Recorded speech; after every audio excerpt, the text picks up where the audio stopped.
Hello everybody, I am finally back with another junk journaling video. I know it's been quite some time since I've gotten one of these up.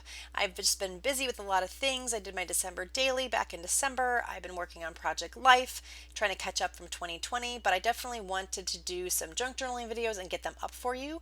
I actually worked on some junk journaling videos over Christmas. I made 3 junk journals for some coworkers, but I just didn't do a lot of video of those. I wanted to make sure I got them up kind of quickly, and with Project Life, or sorry, December daily happening, it was just too much to video both and get those up. So I didn't get those on video, but I will definitely make sure I get some more of these junk journal videos up soon. It's just been pretty busy around our house. Just haven't had a lot of time to do a lot of crafting, honestly. Most of the crafting I do is when I'm at crops, so that's why you've been seeing a lot of Project Life videos. I've been doing that mostly when I'm away at my crops. When I am doing junk journaling, I have a tendency to do that at home. I just have a lot of scraps and pieces kind of strewn all over the house, and I don't have anything really consolidated well, so it's not the best project to work on out at a crop.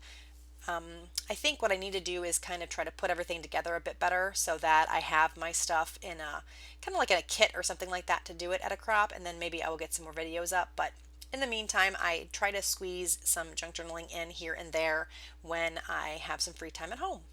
So anyway, as I've been talking, I have started making these clusters. Basically, I have these offcuts of this straw paper that I got from Rachel at Roxy Creations. I know she had them in her Etsy shop. I'm not sure if they're available anymore. I heard her mention that she can't get the straw paper anymore in a video, so I'm not sure if she has been able to get it since that time or not, but really like it. It's kind of like a recycled kind of paper. It's kind of a lighter paper, and it's just really cool. It's a fun texture. So I wanted to use the offcuts of this to make the base of my clusters.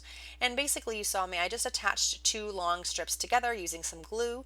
And now I'm pulling out bits and pieces of paper and embellishments from a Shabby Dabby Doodah kit.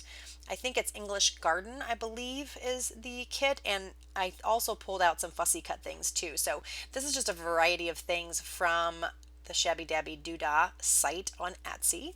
And if you haven't checked her out, make sure you check out her videos as well. She has a ton of videos up with a lot of mask making things and different stuff like that. So highly recommend her channel.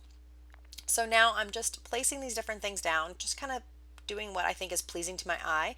Like I said, I put down the straw paper first, and then I put a light base of some just line paper and some printable paper from the kit, and now I'm just adding labels and things like that on top of it, and I'll just kind of play with this until I get it the way I like it. I do ink around some of these items, as you've seen already. I use the antique linen. I wanted to keep the inking very light this time because I thought with the images and things like that, it was a pretty light kit, and I didn't want to do anything real heavy. So you'll see that I'm just inking around here with the antique linen.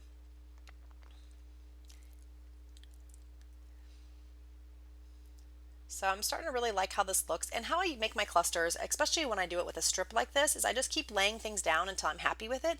And sometimes I will add in just the paper first. Sometimes I will add in fabrics and things like that in between. It just kind of depends. I don't really have necessarily a certain way of doing it. It just kind of happens the way I think it feels good to me, for instance. So there's just not, I don't have a certain, I don't know, like recipe, I guess. Typically, I do put down the base, and then I will add the papers first and then embellishments next. But as far as do I do embellishments first, fabric first, second, third, that type of thing, I don't really have a necessarily a certain pattern that I do that in. So here is just some cheesecloth I put down, and then this is muslin, and or actually no, it's just a linen, I think. I can't remember. I think it was some paper or some fabric that I picked up at an antique mall. And I am using some offcuts of that and just kind of using some scrappy bits to put behind some of these layers just to give it some more texture and dimension. And I really like the frayed edges of this fabric. It really frays well. Like I said, it's kind of like I don't know if it's a polyester or linen. I don't know. I'm not the best on fabrics. I don't do a lot of sewing and things like that. I just kind of pull what I like and use what I like. So I don't necessarily always know the kind. So here I've gotten everything glued down. You can see here that I have some of the fabric sticking out and things. I'm just kind of playing with this a bit more. I added a little bit more glue. This is Beacon 3-in-1. I like to use this a lot on the clusters. I don't like having it wrinkly, so I think it works pretty well on this kind of paper. And this one was a little close to the other one, so I was going to move it, but it was glued down too much. So now I found that I needed a little bit more embellishing on some of these, so I'm just going to add this little circle die cut. Again, these are all from the Shabby Dabby Doodah kit. And then I decided, you know what, I need more of this fabric. So I am actually going to put some strips down, and I'm going to back this entire strip with some of this fabric. Now, I don't back this much of it, I do trim it out, but I just want to see kind of what it would look like. So I'm going to just add bits and pieces down the edge of a lot of this. And I think that looks really nice. Again, it gives us just something else to look at. And I do like ripping the fabrics. I like those frayed edges. So you can see here that I'm attempting to cut and trim it. This fabric was cut at a weird angle, so you can only tear fabric a certain way. So when I cut it out, it wasn't tearing quite as well as I'd like it to. So I just made it work for me. I had to move it around a bit, but it ended up working in the end. So you can see here I'm just trying to work with the grain of the fabric and get it torn. And then that's why I'm using bits and pieces rather than one big huge chunk across the whole thing. And you can see here that now I'm just adding in bits and pieces of extra scrappy bits that came off the fabric when I cut it.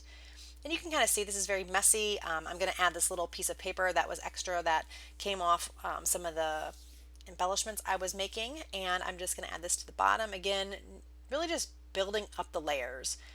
I like the torn edge on, and I thought it looked nice peeking out from underneath the straw paper. And that straw paper is that pretty golden color, so I thought it would be really nice to have that contrast of the paper behind the gold color. So you can see here I've just used different scrappy bits. I'm just adding a little bit of antique linen distress ink here just to kind of blend it in and kind of make it have that kind of worn looking edge. And now I like how everything looks, and I'm going to either tear or cut it apart. And you can see that I've done some stitching on it. I think I will show you some close-ups here in a minute so you can see what that looks like. But I took it through my sewing machine and took some copper thread and did some zigzag stitches and just some other stitches. You can see here, I just add little bits here and there. Again, just add the texture. I think it really finishes these pieces off nice by adding that. So those are the clusters, and kind of a bonus, I guess, at the end of this video is I'm going to make this little envelope. I thought this would be really cute. This also came from the Shabby Dabby Doodah kit. So I fussy cut it out, and I'm just kind of folding on the score lines, and I will finagle this a bit. I didn't really like how some of the edges were coming together, so you can see I'll trim off some of this just so it fits a little nicer. And I end up putting that flap on the outside. I didn't really want those other pieces looking out. So just folding everything down, making sure it's going to work. I will ink around and put some backing on here. I didn't like how the white was. I didn't think about this when I printed it, but what you can do is if you have envelopes or something like that where you're going to see the inside is print on the front and back side. That way it looks nice. I didn't have that on this one, so I ended up just pulling out some brown packing paper that came probably in an Amazon or a Chewy box or something like that. I like to recycle that, and I like the color, so I just trimmed that out and then glued that to the backing so when you open the envelope it looks like it's finished. I'm just inking around the edges, and then I'm using my Scotch quick dry glue and my fine liner bottle to add so that I can fold everything up, and I think that worked out perfectly. Like I said, you can also back the whole entire envelope with that brown paper, but I didn't want to make it too bulky. The journal I'm working on, I didn't want it to get too chunky, so I just made sure that I only put on the one flap. Here is some cheesecloth that I took through my sewing machine and put a zigzag stitch on it. It kind of bunched it up a little funky, so I'm kind of pulling at it and tugging and trying to make it work on this page, and finally got it to work. I'm just going to add a little bit of glue on the edge of this envelope, and then I'll stick that down. So like that. And again, it just gives it some added texture and dimension. I really like the fabric and I like the stitching. So I'm going to pull out a little piece of ephemera here to add to the front of the envelope as well. Just looking through the items I have here on the left hand side, just trying to figure out what's going to work best. I look and I thought I was going to put a word strip, then I thought I might put this, but then I thought that might be a little bit too much. So I just decided to keep it like that, not do anything else with it. And then I am finding a little piece of ephemera that's going to go inside the envelope. And I will back this because again it was one of those cards that I did not put anything on the back. So I'll just take a piece of the printable paper that came in the kit and back that. and just using my glue stick. I like using the glue stick on these pieces, especially when I'm going to be backing it with like a copy paper or a thinner paper. The glue stick works really well, and then this way it keeps everything flat on the edges, and I like the way that the glue stick kind of makes it almost look like it was one piece to begin with, because I can get around all the edges really nicely and it lays down nice. So I'm going to take more of this brown packing paper here and then add this. I'm going to just try to make something so that you can put a little bit of journaling on this card. And I thought the brown packing paper would look nice and it would kind of go with that inside the envelope that I put down. So just smoothing it down with a little key card or a little credit card. And then I'm going to add a little bit more to this card, which is just this little label. Again, this came from the Shabby Dabby Doodah kit. Inking around that, and then I'm going to glue that down. And I like taking little pieces of the ephemera and kind of layering them up on the different places on the card and such. So I really like how this looks. I am going to zhuzh it up a bit more with the vintage photo, or sorry, not the vintage photo, but the antique linen. And I feel like I need something else. So I'm going to look through my little stamp book that I made, and I'm going to pull out an old stamp and then add this also to the card. And then that's pretty much it. I want to thank you guys so much for joining me. I hope you had a good time watching the video. If you have any questions about anything I used or have any questions at all, leave those in below. If you like the video, please give me a thumbs up. And if you aren't already a subscriber, I'd love to have you. So please hit that subscribe button. I will be back soon, hopefully with another junk journaling ephemera piece. And I will talk to you guys very soon. Bye, everybody.